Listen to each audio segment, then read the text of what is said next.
Item ಯಾವುದೇ ಇರಲಿ try ಮಾಡಿ ಆಚಿ ಚಿಕನ್ ಮಸಾಲಾ. ಮಧ್ಯಪ್ರಾಚ್ಯದಲ್ಲಿ ನಡೀತಾ ಇರುವಂತಹ ಸಂಘರ್ಷ ಇದೀಗ ಅಂತಿಮ ಹಂತವನ್ನ ತಲುಪ್ತಾ ಅನ್ನುವಂತಹ ಪ್ರಶ್ನೆ ಮುನ್ನೆಲೆಗೆ ಬಂದಿದೆ. ಒಂದು ಕಡೆ ಇರಾನ್ ನಿಯೋಗದಿಂದ ಪಾಕಿಸ್ತಾನದ ಪ್ರಧಾನಿಯವರನ್ನ ಭೇಟಿ ಮಾಡುವಂತ ಕೆಲಸ ಆಗಿದೆ. ಪಾಕ್ ಪ್ರಧಾನಿ ಶಹಬಾಜ್ ಶರೀಫ್ ಭೇಟಿಯಾಗಿ ಚರ್ಚೆಯನ್ನ ಮಾಡಿದ್ದಾರೆ. ಇಸ್ಲಾಮಾಬಾದ್ನಲ್ಲಿ ಇರಾನ್ ಉನ್ನತ ಮಟ್ಟದ ನಿಯೋಗ ಸಭೆಯನ್ನ ಮಾಡಲಾಗ್ತಾ ಇದೆ. ಪಾಕ್ ಪ್ರಧಾನಿ ಜೊತೆಗೆ ಇರಾನ್ ನಿಯೋಗ ಈಗ ಸಭೆಯನ್ನ ಮಾಡಲಾಗ್ತಾ ಇದೆ. ಅಮೆರಿಕ ಜೊತೆಗೆ ಮಾತುಕತೆಗೂ ಮುನ್ನವೇ ಪಾಕ್ ಜೊತೆಗೆ ಚರ್ಚೆಯನ್ನ ಮಾಡಲಾಗಿದೆ. ಪ್ರಧಾನಿಯ ಜೊತೆಗೆ ಚರ್ಚೆಯನ್ನ ಮಾಡಿ ಅದಾದ ನಂತರದಲ್ಲಿ ಏನು ಪ್ರಮುಖ ಅಂಶಗಳನ್ನ ಮುಂದಿಟ್ಟುಕೊಂಡಿದ್ದಾರೆ, ಆ ಅಂಶಗಳನ್ನ ಪ್ರಸ್ತಾಪ ಮಾಡಬೇಕು ಅಂದಿದ್ದಾರೆ.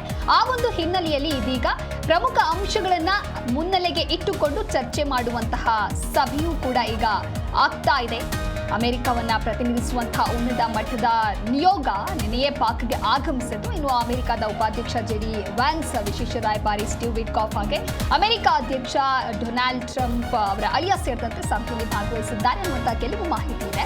ಆದರೆ ಈಗ ಪಾಕ್ ಪ್ರಧಾನಿ ಶಹಬಾಜ್ ಶರೀಫ್ ಏನಿದ್ದಾರೆ ಅವರ ಜೊತೆಗೆ ಇರಾನ್ ನಿಯೋಗ ಮಾತುಕತೆಯನ್ನ ನಡೆಸಿದೆ. ಮಾತುಕತೆಯ ನಂತರದಲ್ಲಿ ಹಾಗಾದ್ರೆ ಯಾವ ರೀತಿಯಾದಂತಹ ತೀರ್ಮಾನವನ್ನ ತೆಗೆದುಕೊಳ್ತಾರೆ, ಒಂದು ವೇಳೆ ಯುದ್ಧಕ್ಕೆ ಈಗಲೇ ಫುಲ್ ಸ್ಟಾಪ್ ಬೀಳುತ್ತಾ ಅಥವಾ ಸಂಧಾನ ಮಾತುಕತೆ ನೆರವೇರದೆ ಮತ್ತಷ್ಟು ಸಮಸ್ಯೆಗಳು ಏನಾದರೂ ಎದುರಾಗುತ್ತಾ, ನಿರಂತರವಾಗಿ ಮತ್ತೆ ಯುದ್ಧ ಮುಂದುವರಿಯುವ ಚಾನ್ಸಸ್ ಏನಾದರೂ ಇರುತ್ತಾ ಅನ್ನೋದನ್ನ ಕಾದು ನೋಡಬೇಕಿದೆ.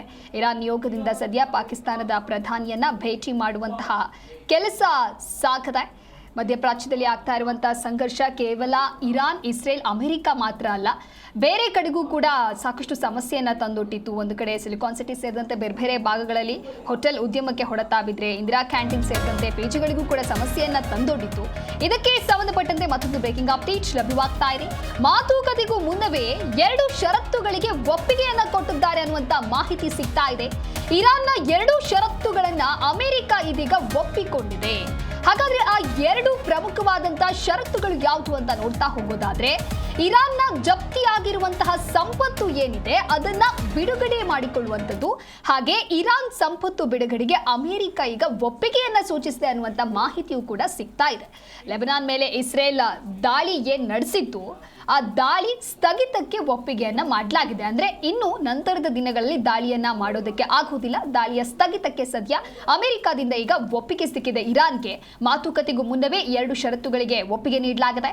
ಸಂಧಾನಕ್ಕೂ ಮುನ್ನ ಅಮೆರಿಕಾಗೆ ಇರಾನ್ ಸ್ಪಷ್ಟ ಸಂದೇಶವನ್ನ ರವಾನೆ ಮಾಡಿದೆ. America first okay, Israel first ಅಂದ್ರೆ ಇಲ್ಲ ಅಂತ ಹೇಳಿ ನೇರವಾಗಿ ಸದ್ಯ ಇರಾನ್ ಈಗ ಹೇಳ್ತಾ ಇರುವಂಥದ್ದು. ಇನ್ನು ಮಧ್ಯಪ್ರಾಚ್ಯ ಸಂಘರ್ಷ ಆರಂಭ ಆದಾಗಿನಿಂದಲೂ ಕೂಡ ಅಮೆರಿಕದ ಅಧ್ಯಕ್ಷ ಡೊನಾಲ್ಡ್ ಟ್ರಂಪ್ ದಿನಕ್ಕೊಂದೊಂದು ಕ್ಷಣಕ್ಕೊಂದೊಂದು ಹೇಳಿಕೆಯನ್ನ ನೀಡ್ತಾ ಬಂದ್ರು. ಕದನ ವಿರಾಮ ಅಂತ ಹೇಳಿ ಘೋಷಣೆಯನ್ನ ಮಾಡೋದು ಒಂದು ಕಡೆ, ಇನ್ನೊಂದು ಕಡೆಯಲ್ಲಿ ದಾಳಿ ಮಾಡುವಂತಹ ಕೆಲಸಗಳು ಸಾಗ್ತಾ ಇತ್ತು. ಯಾವಾಗ 2 ವಾರಗಳ ಕಾಲ ಕದನ ವಿರಾಮ ಅಂತ ಹೇಳಿ ಟ್ರಂಪ್ ಘೋಷಣೆಯನ್ನ ಮಾಡ್ತಾರೆ, 2 ದಿನವೂ ಕೂಡ ಆಗಿರೋದಿಲ್ಲ. ಅದಾದ ನಂತರದಲ್ಲಿ ಇಸ್ರೇಲ್ ಮತ್ತೆ ಲೆಬನಾನ್ ಮೇಲೆ ದಾಳಿಯನ್ನ ಮಾಡುವಂತ ಕೆಲಸವನ್ನ ಮಾಡುತ್ತೆ. ಹಾಗಾಗಿ ಈಗ ಬಹಳ ಪ್ರಮುಖವಾದಂತಹ 2 ಷರತ್ತುಗಳಿಗೆ ಒಪ್ಪಿಗೆಯನ್ನ ನೀಡಿದ್ದಾರೆ ಅನ್ನುವಂತ ಮಾಹಿತಿ ಸಿಗ್ತಾ ಇದೆ.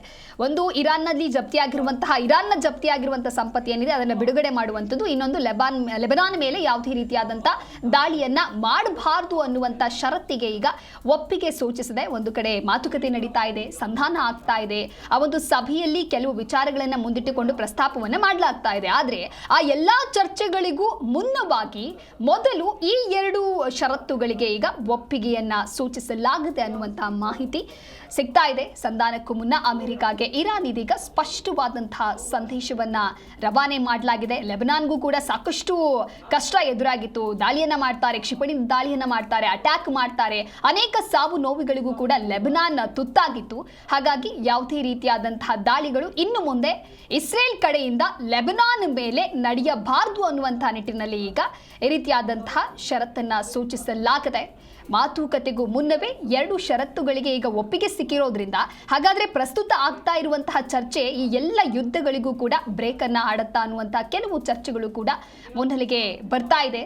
ಒಂದು ಕಡೆ ಟ್ರಂಪ್ 15 ಅಂಶಗಳನ್ನ ಮುಂದಿಟ್ಟುಕೊಂಡು ಸಂಧಾನ ಅನ್ನುವಂಥ ಮಾತುಕತೆಯನ್ನ ಆಡ್ತಾ ಇದ್ರೆ, ಇನ್ನೊಂದು ಕಡೆ ಇರಾನ್ ತನ್ನ 10 ಪ್ರಮುಖವಾದಂಥ ಅಂಶಗಳನ್ನ ಮುನ್ನಡೆಯಲ್ಲಿ ಇಟ್ಕೊಂಡು ಚರ್ಚೆಯನ್ನ ಮಾಡೋದಕ್ಕೆ ಮುನ್ನುಗ್ಗಿದೆ.